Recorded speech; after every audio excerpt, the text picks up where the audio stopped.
pasien tersebut tiba-tiba mengatakan begini, kenapa katanya yang ditusuk Ibu N, tapi kok yang sakit aku gitu ya, yang sakit aku gitu. Nah, kita heran ya, ini yang bilang siapa gitu ya, ini kok yang bilang siapa gitu kok.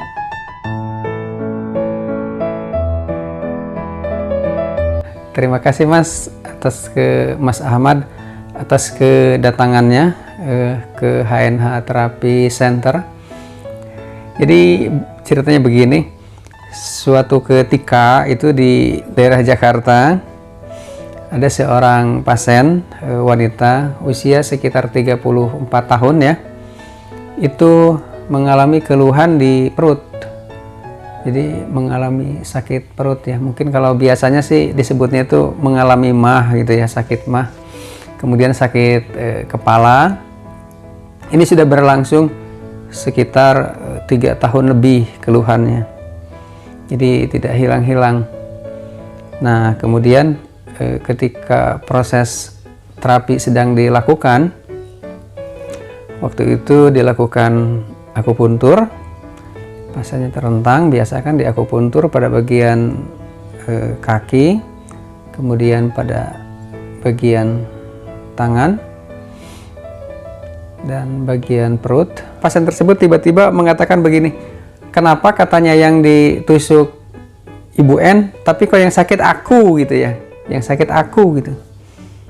Nah kita heran ya, ini yang bilang siapa gitu ya, ini kok yang bilang siapa gitu kok.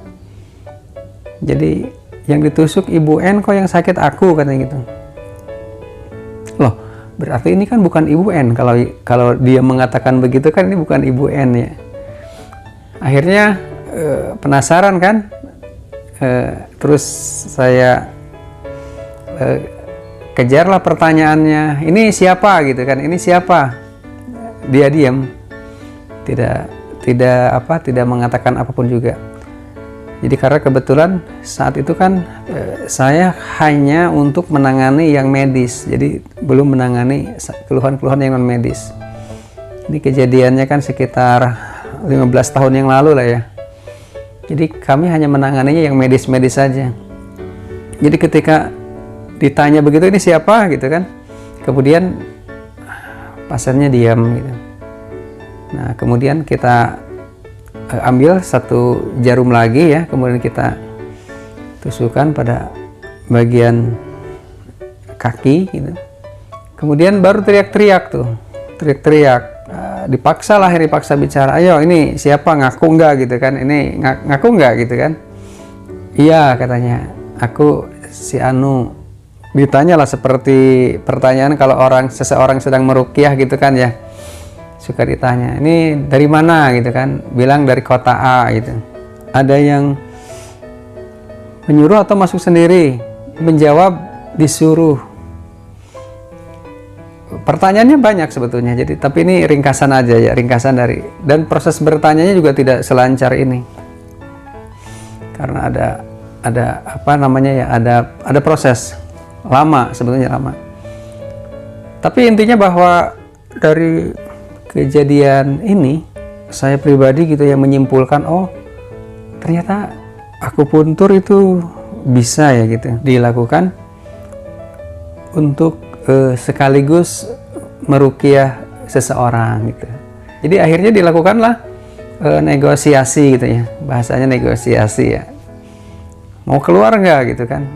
Ya asalnya bilang nggak mau keluar, tapi kan terus dilakukan pengakupunturan pada titik-titik tertentu, akhirnya teriak-teriak dan minta ampun, akhirnya mau keluar gitu kan. Ya keluar katanya kan. Nah keluar, kemudian pasiennya setelah itu tenang kembali. Kemudian setelah itu kita ambillah jarumnya, dicabut gitu ya, dicabut semua jarumnya.